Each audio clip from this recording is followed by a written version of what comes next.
Hola, sí. Hola, sí.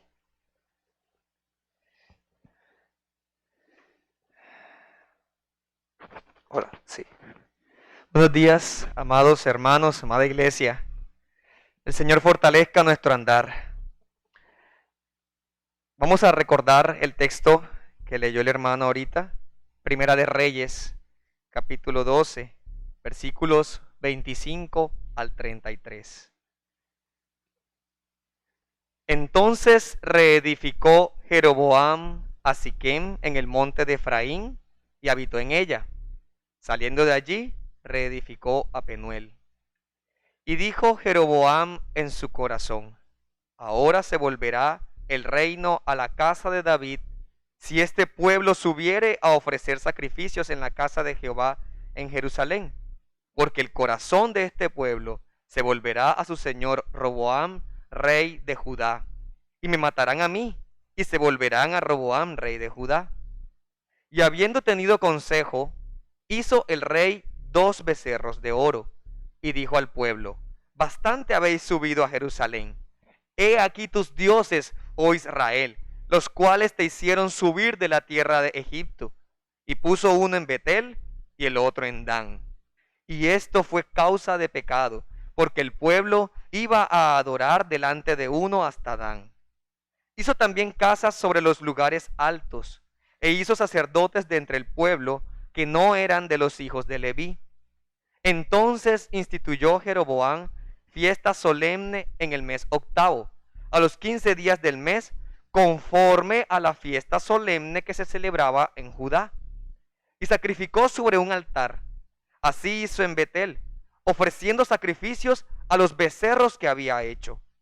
Ordenó también en Betel sacerdotes para los lugares altos que él había fabricado.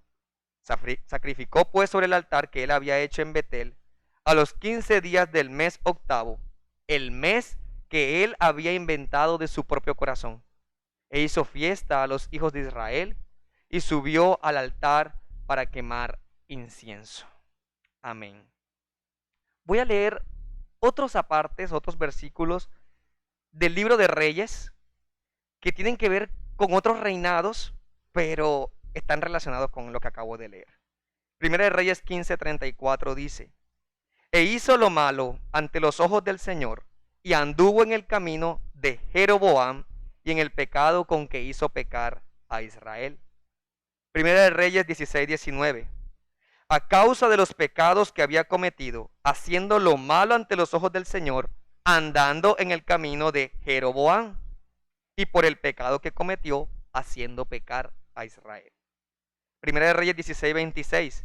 Pues anduvo en todos los caminos de Jeroboam, hijo de Nabat, y en los pecados con que hizo pecar a Israel, provocando al Señor. Primera de Reyes 22:52.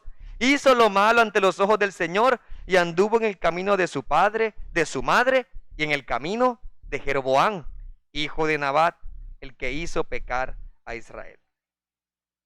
Y les cuento que hay por lo menos 7, 8 versículos, muchos más, con el mismo asunto. Hizo los pecados del camino de Jeroboam. Es normal que como seres humanos tomemos referentes para nuestro actuar, ya sean buenos y malos, positivos y negativos. Por ejemplo, si el primer hijo de una familia ha tenido éxito en el colegio y le ha ido bien en las calificaciones, pues se anima a los otros hijos: mira a tu hermano, mira que él le ha ido bien, ha sido estudioso, ha sido responsable. Pero si es malo el muchacho, entonces o sea, ha actuado mal, negligente, le decimos a los otros hijos: mira, no puede ser como tu hermano, tienes que cambiar. Ahora, eso que pasa en una familia también pasa en otros ámbitos. Y voy a saltarme a un ámbito mucho más grande, el de los gobernantes, los presidentes, los alcaldes, los gobernadores. Siempre estamos midiendo al nuevo presidente o al nuevo gobernante con base en los anteriores. Y decimos: no, fue tan malo. O si hubo uno muy bueno, lo recordamos y decimos: claro, así como aquel que hizo bien o que trajo mucho bien o mucho bienestar a la nación. Lo cierto es que los gobernantes, especialmente, las acciones tienen grandes repercusiones en el curso de una nación. Ahora, la historia bíblica narra que luego del reinado de David, el gran rey David, él se convirtió en un referente para el resto de las generaciones. Ahora, David tuvo un hijo llamado Salomón, que también es conocido por un reinado exitoso y lleno de paz. Sin embargo, al final de los días de Salomón, pecó y permitió la idolatría y permitió que el pueblo empezara a tener fornicación con otros dioses y otras naciones.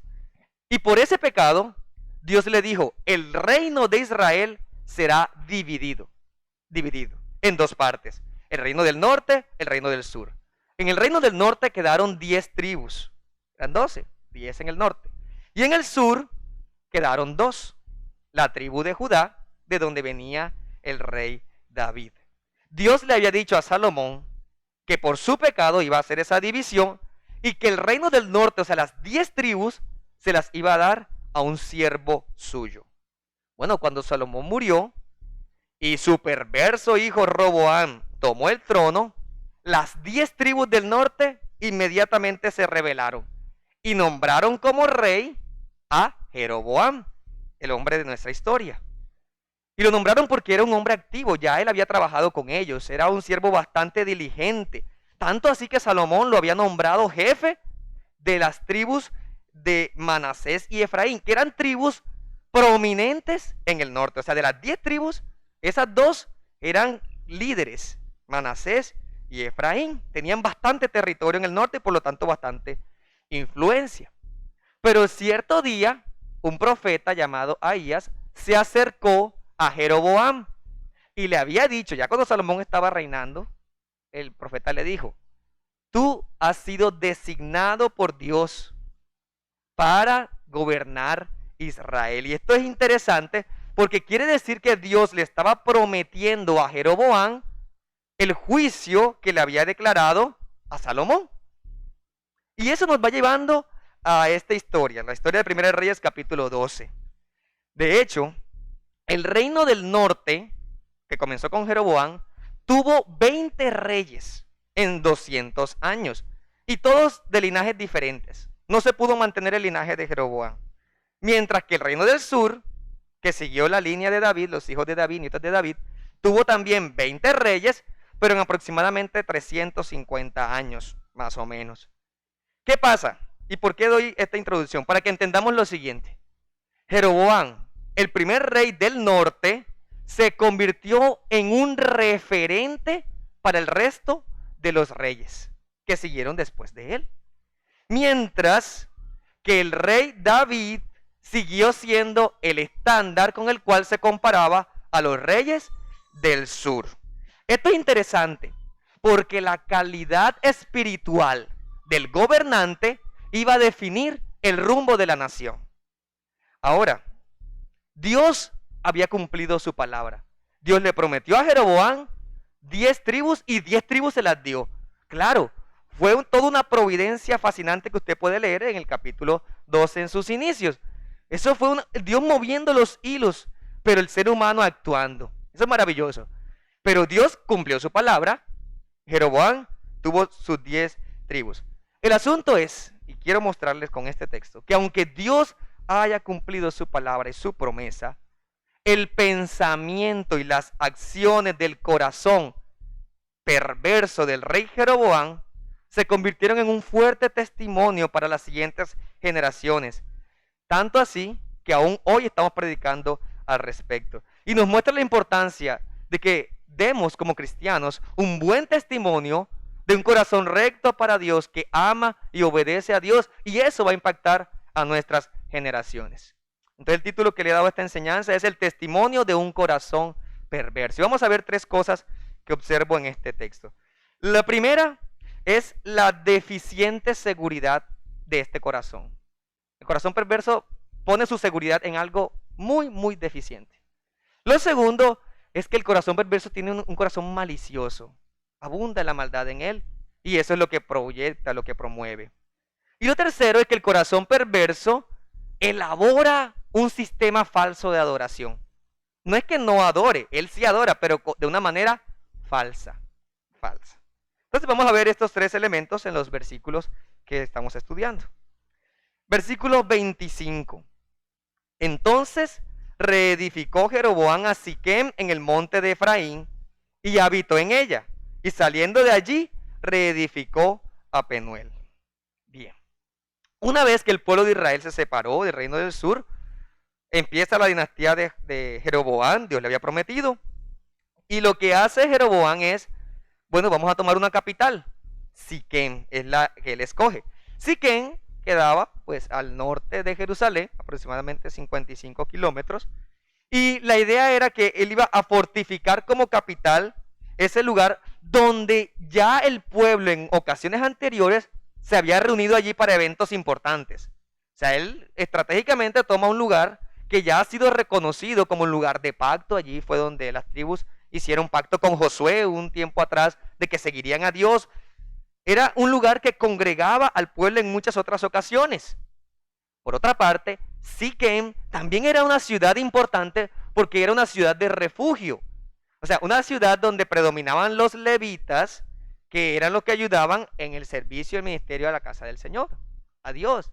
Y entonces, en ese lugar, los que eran acusados por asesinato y eran inocentes, podían ir allí a refugiarse mientras se desarrollaba un juicio.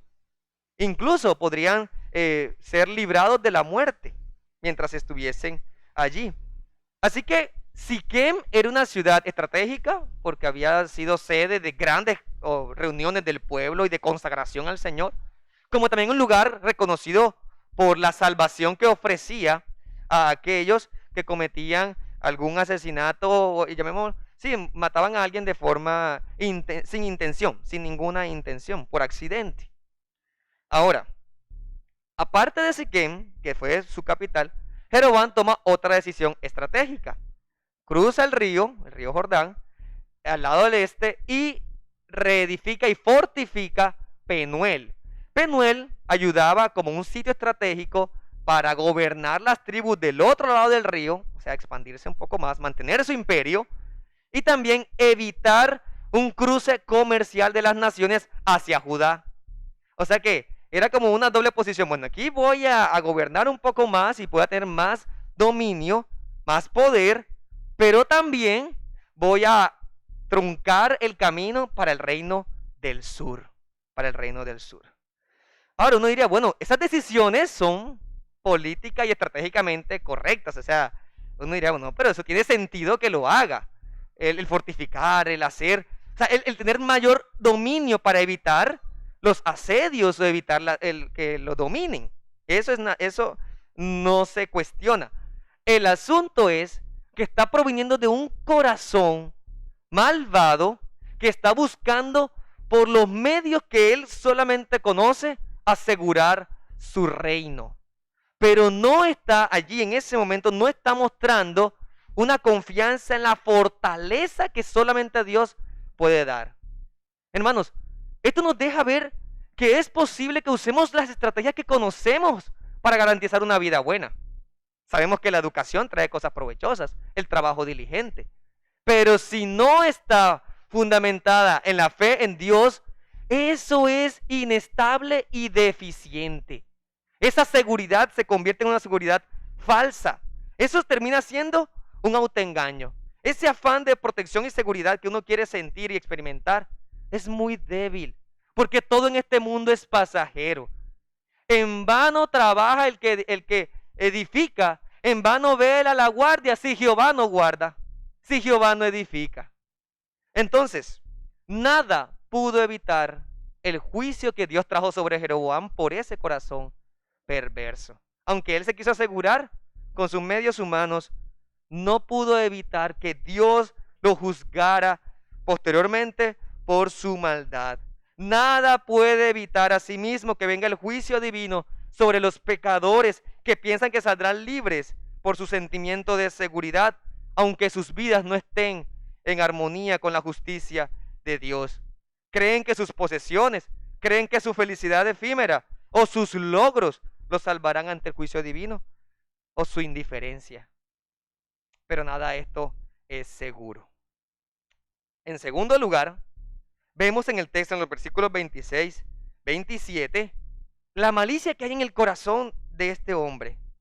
Dice, y dijo Jeroboam en su corazón, ahora se volverá el reino a la casa de David, si este pueblo subiere a ofrecer sacrificios en la casa de Jehová en Jerusalén, porque el corazón de este pueblo se volverá a su señor Roboam, rey de Judá, y me matarán a mí, y se volverán a Roboam, rey de Judá. Miren la preocupación de su corazón. Nuevamente, no sé si lo notan, es una preocupación hasta legítima dentro de a la vista del mundo o de lo que sería natural. Hombre, si está separada la nación políticamente, porque ya son dos reinos, entonces si el reino del norte sigue yendo a Jerusalén para adorar, pronto o con el pasar del tiempo van a desear ser una sola nación, porque están adorando juntos, porque es un solo pueblo que ora. Eso es lo que pasa con lo que llamamos el sincretismo, cuando hay cierta diferencia establecida, pero la oración, en busca de la unidad, puede pasar que terminemos queriendo ser uno solo. Jeroboam planteó eso y dijo, no, pero claro, es que si ellos siguen yendo allá, van a despreciarme a mí. Y la manera más sencilla para unir a la nación es que me van a matar. Porque yo no soy hijo de David, el gran rey David, no soy hijo de Salomón. Entonces, es lo más seguro que va a pasar. Entonces, Dios, por su parte, había establecido una división, porque la división no la originó Jeroboam. Venía en la mente de Dios ya, por el pecado de Salomón. Y Dios le había dicho eso a Jeroboam. Jeroboam, tú vas a tener las 10 tribus, pero Jeroboam, tú debes seguirme a mí. Cuando Dios le prometió eso, le dijo, sígueme. Es más, en el capítulo 11 relata, en los versículos 31, 35, 37, dice, y dijo a Jeroboam, toma para ti los 10 pedazos, porque así dijo Jehová, Dios de Israel. He aquí que yo rompo el reino de la mano de Salomón, y a ti te daré 10 tribus.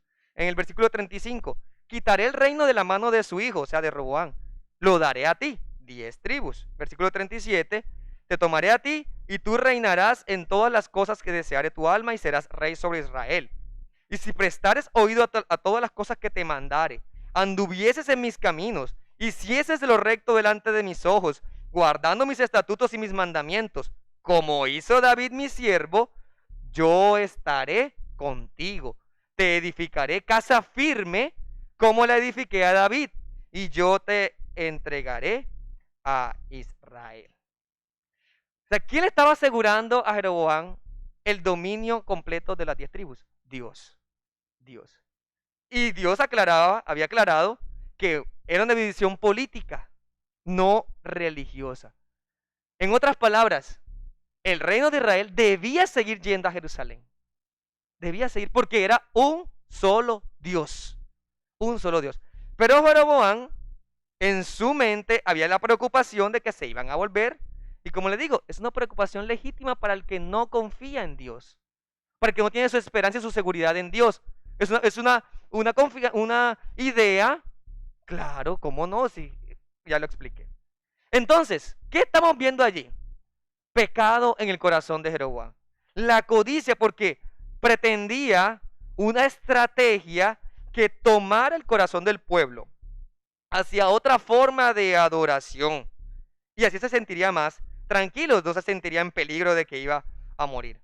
Y dentro de esa idea, Jeroboam lo que tenía era, bueno, no puedo inventar un nuevo Dios porque ya lo han... Dios es que me han puesto aquí. Vamos a cambiar la forma de la adoración a este Dios. Y hasta él podría así mismo engañarse. Bueno, debe ser que, pues, a lo mejor Dios quiere que yo lo haga así, porque me prometió un reino estable, yo tengo que garantizar esa estabilidad. Esto muestra un corazón engañoso. Jeroboam escuchó las mentiras de su propio corazón. Él maquinó el mal pensando que está bien cambiar los parámetros que Dios mismo había estipulado. Él no entendía el significado espiritual que había dentro de esos sacrificios. No entendió, no mostró fe. Él solamente pensó en el sacrificio. Y lo otro que nos muestra es un corazón con intenciones egoístas, que solo le importaba su propio bienestar. En vez de seguir la ley del Señor y su pacto, se aparta tras sus propias maquinaciones. ¿Qué nos muestra esto? Jeroboam amaba más su propia vida que la ley del Señor. Hermanos, esto es todo lo opuesto al carácter y al testimonio del cristiano. Porque el cristiano no piensa en sí mismo. El cristiano no está buscando su propia gloria ni su propio beneficio. El cristiano busca agradar a su Señor. El cristiano ama la ley de Dios y desea vivir en ella. El cristiano no vive en el engaño conforme al éxito de este mundo. El cristiano ama la verdad de Dios y de su reino. Eso es para el cristiano lo más importante. Hermanos, guardémonos de nuestro propio corazón. Porque el Señor en Jeremías dice, en Jeremías 17:9, que el corazón de los hombres es engañoso y es perverso más que todas las cosas. Solo el Señor lo escudriña. Solo el Señor saca las intenciones del corazón. Revisa tu corazón. Pídele al Señor, escudriñame, como cantaba el salmista. Escudriñame. Ve si hay en mi camino de maldad. Redargúyeme y corrígeme. Jeroboam, por su parte, se dejó llevar por esa maldad de su corazón. Y en lugar de escuchar y de confiar en la palabra revelada de Dios, escuchó consejos malos y a sí mismo. Lo que nos lleva a la tercera sección de nuestro texto, la falsa adoración. Eso que en su mente maliciosa maquinó, ahora lo lleva a tomar determinaciones que serían las acciones definitivas por las cuales sería juzgado y por las cuales sería conocido el resto de las generaciones. Versículos 28 al 33.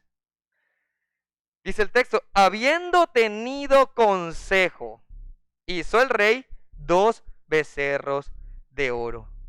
Esto es interesante, hermanos, porque Jeroboam buscó consejo.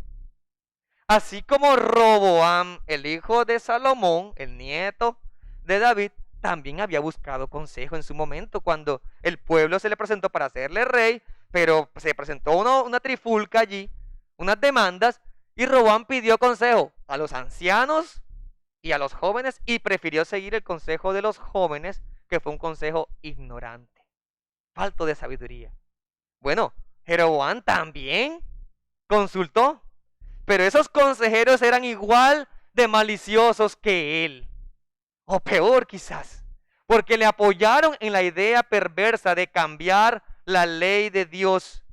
Y por eso yo te digo, ¿en quién estás buscando consejo en tus decisiones para definitivamente tomar una acción?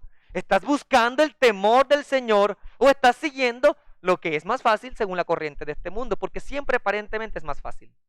Siempre seguir lo que el mundo plantea, las ideas que el mundo plantea.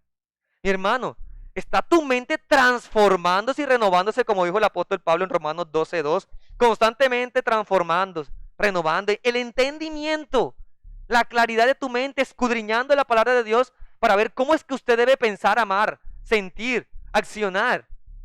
Y así poder dar un consejo apropiado. Pero Jeroboam definitivamente escuchó a quienes quiso escuchar. Su corazón necio apoyado en otros.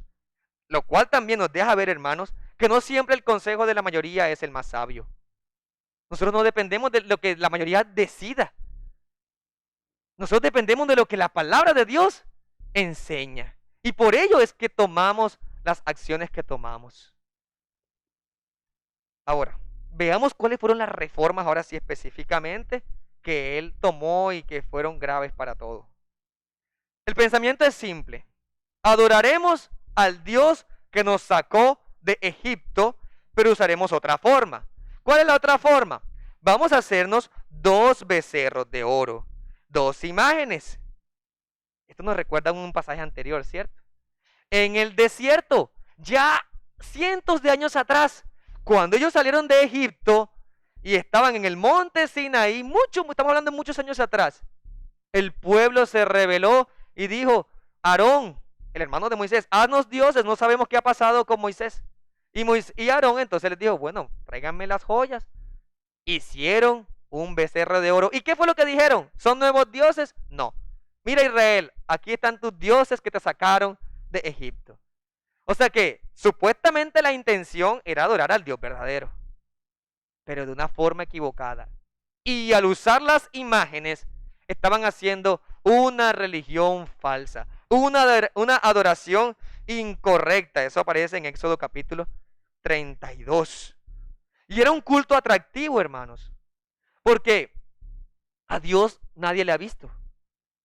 Dios no se ha representado con una forma y no ha dicho, tomen una forma esta y adórenme con esta forma. No, nuestro Dios no es así. No tiene ninguna figura que nosotros podamos usarla. Para nada. Entonces, esto se lo inventaron y cogieron la de un becerro que también, dicho sea paso, el becerro era una figura muy usada en las culturas paganas. Representaba brío, representaba fuerza, representaba fertilidad, abundancia. Bueno, estos son los dioses que te sacaron y te están dando abundancia. Son dioses, son objetos que se pueden llevar de un lado para otro, que se pueden trasladar. Y claramente Dios había dicho en Éxodo capítulo 20, versículo 3, uno de los 10 mandamientos, no te harás imágenes. Claramente. Y por allí se fue otro pecado también contra el primer mandamiento. No tendrás dioses ajenos. Porque al pretender hacer una imagen, conlleva que el corazón se va desviando del conocimiento del verdadero Dios. Y terminan adorando a otro Dios, conforme a su propio corazón. Hermanos, este es el razonamiento de los hombres perversos. No se siguen a la ley de Dios. No la desean. ¿Y qué dioses se inventan? Y yo creo que son los mismos dioses que se inventan hoy. No me estoy refiriendo al ídolo que nosotros tanto acusamos de los católicos puesto en un yeso. No, ese no es la falsedad que estoy refiriéndome aquí. Me refiero al Dios inventado. ¿Cuáles? Por ejemplo, un Dios complaciente, malo y cómplice de la maldad de los hombres. Ese es un Dios falso inventado. Un Dios débil, limitado por la voluntad de los hombres. Ese es un Dios falso. O aquel Dios que algunos hablan que es un Dios distante y frío que no se involucra con los humanos. Es un Dios inventado. O un Dios que no castiga la maldad porque pobrecitos los hombres. O un Dios que está siempre al servicio del capricho humano.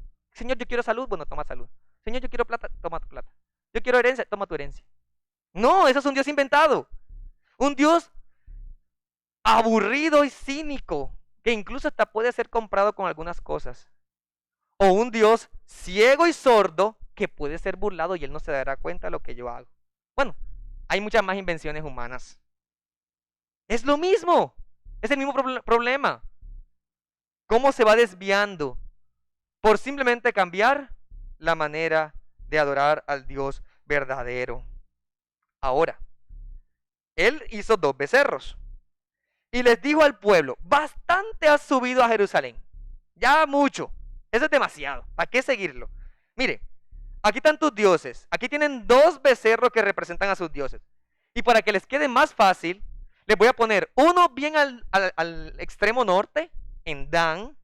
Ese Dan era el límite prácticamente norte. Y uno al límite sur, en Betel. Bueno, de hecho Betel quedaba relativamente cerca de Jerusalén, aproximadamente 20 kilómetros más o menos. Entonces, no vas a llegar a Jerusalén, vas a llegar a Betel. No tienen que moverse. Y los de Dan, fíjense, ¿para qué caminar todo eso hasta Jerusalén? Ahí les queda uno más cerquita. ¿Ven lo corrupto de esto? Le está buscando la facilidad al pueblo. Y eso no es lo que Dios está buscando. Porque lo importante no es el pueblo, lo importante es Dios. Dios mismo. Y aparte de poner esos 2 lugares especiales de adoración donde había puesto estos becerros y altares que elevó, dice el texto que puso lugares altos. Hizo lugares altos. Entonces, lugares altos eran, como dicen Deuteronomio 12:2, Deuteronomio, estamos hablando de Moisés antes de entrar a la tierra prometida.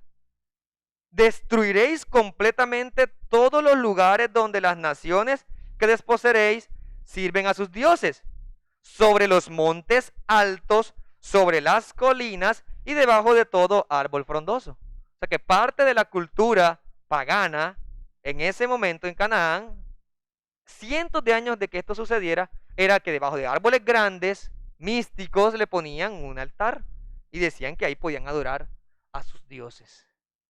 Pero el Señor no había establecido eso. El Señor había establecido un lugar correcto para adorarle. Antes del templo, el tabernáculo. Ese era lo que Dios había establecido para Israel. Y aparte del tabernáculo, Dios había establecido ya luego el templo. En este lugar adorarás. Y si vas a orar a mí, entonces ora mirando hacia el templo. Esto era lo que Dios había establecido. Pero Jeroboam inventó otra cosa. Es más, ya no se conformó con los becerros, los lugares. Cambiemos otra cosa, que el sistema fue bien completo. Vamos a poner nuestros propios sacerdotes. Eso de que solamente una de las tribus podía ser sacerdote, la tribu de Leví. Y de todos los levitas, solamente los hijos de Aarón era lo que Dios había establecido para ser sacerdotes. ¿Qué hizo Jeroboam? Convocatoria. ¿Quiénes quieren ser sacerdotes? No importa la tribu, no te preocupes. Venga. Venga. Hermanos, aquí también hay pecado y más pecado. Porque en el Antiguo Testamento, cuando Dios ha establecido sus leyes, Él había establecido por qué era que Aarón y sus descendientes iban a ser los sacerdotes. Ellos se habían apartado, consagrado para Dios, santificado. Es más, si uno mira Éxodo 28, Éxodo 29, Levítico 9, Números 3 y algunos otros textos, ¿de qué tratan esos textos? De cómo era el proceso de santificación de los levitas y de los sacerdotes. O sea, Dios había establecido cómo quiere que los que se van a presentar delante de su presencia en favor del pueblo estuvieran santificados. Y eso es un principio evangélico, o sea que luego en el evangelio se entiende más en nuestra era. Pero en ese momento era lo que Dios había establecido con la mirada en lo que haría Jesucristo, con la mirada en lo que nos mostraría el evangelio, la santificación de su pueblo, la santidad de Cristo mismo. Entonces, Jeroboam estaba teniendo en poco el significado del sacrificio que cubría los pecados. No entendía la labor del sacerdote como una señal hacia Cristo. No le importaban las condiciones santas bajo las cuales debían presentarse. Y en cuarto lugar, ¿qué hizo? Cambiemos el calendario. Vamos a cambiar las fechas. Ustedes deben ir 3 veces a Jerusalén según lo que Dios había establecido para ciertas fiestas. Las fiestas de Jerusalén recordaban verdades que luego el libro de Hebreos nos dice que todas ellas apuntaban a Cristo. Pero lo interesante es que la fiesta esta que Jeroboam se inventa, dice, en el mes octavo a los 15 días del mes. ¿Qué estaba haciendo? Esa fiesta debía ser en el mes séptimo, a los 14 días. O sea, ya no tienen por qué ir en el mes séptimo. Ahora van a ir ustedes al mes octavo. Y lo van a hacer en Dan y en Betel. Esa es en la que yo he puesto. Ustedes van a traer sus ofrendas de la cosecha y las traen a Betel. Y se creyó con la autoridad de modificar todo eso. Incluso se creyó con la autoridad del mismo elevar los sacrificios, los cuales no debían hacer los reyes. Eso lo hacen los sacerdotes. ¿Qué nos dice entonces el texto? ¿Cómo lo resume el texto en el versículo 33? Sacrificó pues sobre el altar que él había hecho en Betel a los 15 días del mes octavo, el mes que él había inventado de su propio corazón. De su propio corazón. ¿Su propio corazón qué inventó? Un nuevo calendario, unos lugares diferentes, un entendimiento muy pobre de la santidad que requerían los que estaban delante de la presencia de Dios. El poco sentido de quién es el Dios que se le había revelado. Dios le había hablado, hermanos. Cualquiera pensaría que recibe una revelación del Señor, enseguida se convierte. Pero no, en muchas ocasiones hay personas que pueden venir aquí domingo tras domingo, escuchar la palabra de Dios. Dios les está revelando con lo que estoy leyendo, su bendita palabra. Y salen de aquí inventándose su propio corazón, inventando su propia maldad. O la manera de, ¿cómo voy yo ahora a tranquilizar esto? Mi conciencia. Y yo por eso hoy les llamo a un llamado urgente. Amen al Señor, amen su ley, escudriñenla. Solamente en Él hay la salvación en Cristo. Y voy a seguir explicando esto, porque lastimosamente esto que Jeroboam instituyó es el pecado que leí en las diferentes citas posteriores a Reyes capítulo 2. Y cada que leí una cita era un rey diferente. El rey Simri, Omri. Es que hice la lista y eran, o sea, aproximadamente 15 reyes: Zacarías, Joacás, Joás, Pecaía, Peca. Todos esos reyes fueron medidos por este mismo pecado. O sea que todos esos reyes siguieron con este sistema de adoración religiosa y falsa. ¿Y saben en qué terminó el pueblo de Israel entonces? Exiliado. Dios los sacó de su tierra por el pecado que habían cometido. Edmund Clooney, un teólogo, dice: la verdadera religión no proviene de la búsqueda del hombre, sino de la intervención de Dios. Y por eso es que el cristianismo es la religión verdadera y exclusiva. Porque no es un intento de los hombres por buscar a Dios como el resto de religiones. No es, ¿qué tengo que hacer para ser salvo? Y aquí está, mira, haz todo esto, haz esta lista. No, eso no es el cristianismo. El cristianismo no es eso. Si te han dicho esa idea de cristianismo, es un cristianismo falso. Porque el cristianismo verdadero es: Dios ha intervenido para salvar a los hombres. Hermano, pero ahora no le entiendo, porque si usted me está diciendo de todo este sistema complejo, ¿cómo es que Dios ha venido a intervenir? Es que, hermanos, el Señor, su revelación no acabó en Reyes. Reyes termina convirtiéndose en una sombra que proyecta a la luz de Cristo. Porque, hermanos, Jeroboam se rebeldizó buscando un trono terrenal, ¿cierto? Eso fue lo que él hizo. Pero Cristo, en contraste, Cristo sí se sujetó al Padre. Eso es lo que nos muestra el texto en Lucas 22:42. Que Él estaba recibiendo un reino más glorioso y no iba a buscar otros medios como lo que Satanás le ofreció en la tentación para recibir el reino de este mundo. Se sujetó a Dios. Jeroboam quiso sostener el reino con estrategias engañosas.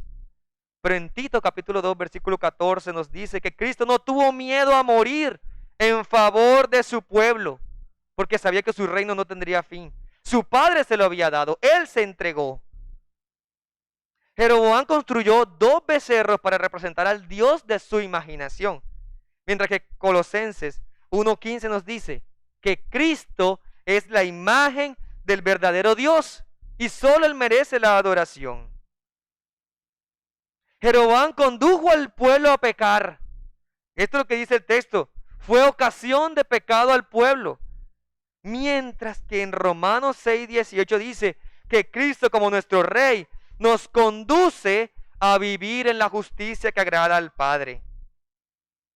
Jeroboam desobedeció la ley al ofrecerle el sacrificio que no le correspondía, cambiar la fecha de la fiesta solemne. Pero Hebreos nos muestra, la carta de los Hebreos nos muestra, que Cristo, como Rey y como sacerdote, se entregó por nosotros y cumple perfectamente los requerimientos para que nosotros hoy no tengamos que hacer ninguno de esos ritos, ninguna de esas observancias. Y por eso cantábamos: no necesito ninguna obra hacer, no necesito ningún rito. ¿Qué me basta? Que Jesús murió en el lugar que yo debía ocupar. Y por eso Cristo es más glorioso. Y por eso es que nos rendimos a Cristo. Y por eso queremos ser como Cristo. Bueno, ¿en qué quedó Jeroboam? Dios, en 1 Reyes 14, declaró el juicio contra Jeroboam. Y le dijo: tu descendencia no va a pasar de aquí. Es más, Jeroboam, El hijo que acaba de nacer, el niño más pequeñito, ese será el único que va a poder ser sepultado. Los demás, todos son perversos igual que tú, todos serán muertos. Todos. Porque has desviado a mi pueblo. Y es más, por ese desvío, este pueblo terminará siendo exiliado, arrancada de la buena tierra y llevada al cautiverio. Hermanos, Cristo es nuestra gran fiesta. Cristo es nuestro gran sacrificio. Solamente por la fe en Cristo es que podemos ser salvos. Fe en que Él obedeció toda la ley perfectamente. Él no hizo su propia voluntad. Él hizo la voluntad del Padre, como dice en el Evangelio de Juan. Él trabaja como su Padre trabaja. Y Él se goza en la salvación de su pueblo. Algunas conclusiones y aplicaciones de este texto. Hermanos, ¿tu seguridad está siempre en Cristo? ¿O confías en las obras que Dios te ha dicho que hagas para mantenerte salvo? Yo te digo que tu posición está definida ya en el pacto eterno con Cristo. Si Él te ha escogido para sí, no hay nada que tú hagas para alimentar, para aumentarlo o disminuirlo. También te digo a todo aquel que me escucha, ten cuidado de hacerte imágenes indebidas de Dios, conforme a las ideas del mundo sensual, egocéntrico o hasta alcahueta. Conoce las Escrituras y arrepiéntete de pensar así. Acércate en humillación, en oración y en ruego, porque su Espíritu Santo te guiará a conocer cada día más quién es Dios. Humíllate ante el Señor. Suplica, quiero conocerte, muéstrame. Y el Señor te revelará, su palabra será viva en ti. Alumbra los ojos. Y también te advierto con cambiar la adoración a como tu propio corazón necio sugiere, o como te parece que es más apropiado para atraer más público, o para otras personas, más cómodo. Hermanos, el Señor ahora nos ha llamado a adorarle juntos, porque somos un pueblo en Él, un pueblo en Él. El principio regulativo de la adoración que hemos estudiado en ocasiones anteriores, lo que nos muestra es cómo quiere el Señor que hoy sea adorado. No te inventes otro para hacerlo más contemporáneo, más atractivo para los jóvenes. No, no es el llamado del Señor. No negocie su santidad por el entretenimiento o por una vida licenciosa. Y aquellas personas que hoy nos acompañan y se dan cuenta que realmente su fe no ha estado en Cristo, sino en sus propias obras, que se han dado cuenta que han tenido una imagen incorrecta de Dios, que han querido ser indiferentes o simplemente tomarlo cuando algún día decidan comprometerse. Yo les digo que hasta ahora su necio corazón les ha engañado, los ha engañado, y ustedes han tomado esa decisión de vivir lejos de Dios, amoldarse a una religión a su comodidad, sus propias imaginaciones. Y les digo que ese Dios permisivo no existe, no es el Dios verdadero. Puedes inventarte rituales, puedes acomodarlos a lo que tu corazón desea, pero hoy te digo, debes arrepentirte de ello. Arrepiéntete de pensar que puedes adorar a Dios a tu manera sin considerar su santidad. Y aquí estoy hablando de las buenas intenciones. Puedes tener muy buenas intenciones, aparentemente, que te llevarán al infierno. Porque las intenciones del corazón del hombre, dice el Señor en Génesis 8, que son malas desde su juventud. Que no se diga de ti que andas en el camino del malvado Jeroboam, sino que vengas a Cristo y hazlo sin tardar. Cristo murió en lugar de su pueblo que vivía en pecado, para que todo aquel que en Él cree no se pierda. Todo aquel que en Él crea tenga vida eterna. Y no solamente murió en tu lugar, sino que murió y resucitó para que todo aquel que se humilla y crea en Él sea salvo. y goce de vida eterna. Él te limpiará y Él te hará una nueva criatura que le adore en espíritu y en verdad. Gloria sea a Cristo. Él es nuestro gran Rey. Él es el verdadero sacerdote. A Él sea gloria en medio de su pueblo. Amén. Vamos a orar. Señor bendito, Padre eterno y Rey de misericordia. Tu palabra nuevamente nos ha hablado. Ella es viva, ella es eficaz. Ella llega a lo profundo del corazón. Hace una cirugía precisa, transformando nuestros corazones y nuestros pensamientos. Oh bendito Dios, quebrántanos, humíllanos, que nuestro corazón vea la bajeza de sí mismo y vea la grandeza del Dios que salva, que es poderoso para salvar, que se deleita en salvar, que rescata al hombre de la esclavitud del pecado en la que está y lo lleva a vivir en la libertad de la justicia de Dios. Oh Señor, trae salvación hoy a este pueblo. Tú conoces las intenciones de los corazones de los que estamos aquí.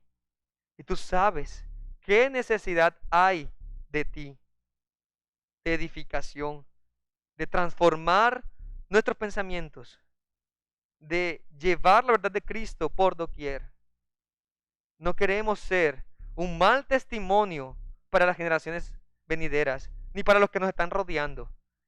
Queremos ser verdaderos creyentes que andan en tu luz, que la expresan y la manifiestan por donde quiera que van, que no tienen temor de anunciar las buenas nuevas para que los perdidos sean salvos, y que con valentía dicen: Cristo es el único Salvador entre Dios y los hombres, vengan a Él.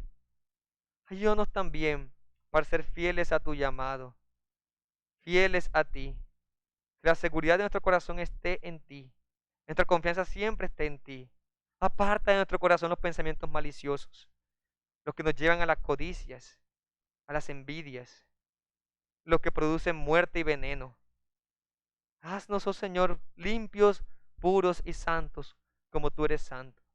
Y si, Señor, si hoy hay alguien aquí que no ha conocido de tu santidad y tu grandeza y la comunión contigo, concédele el arrepentimiento y la salvación que solamente tú puedes dar.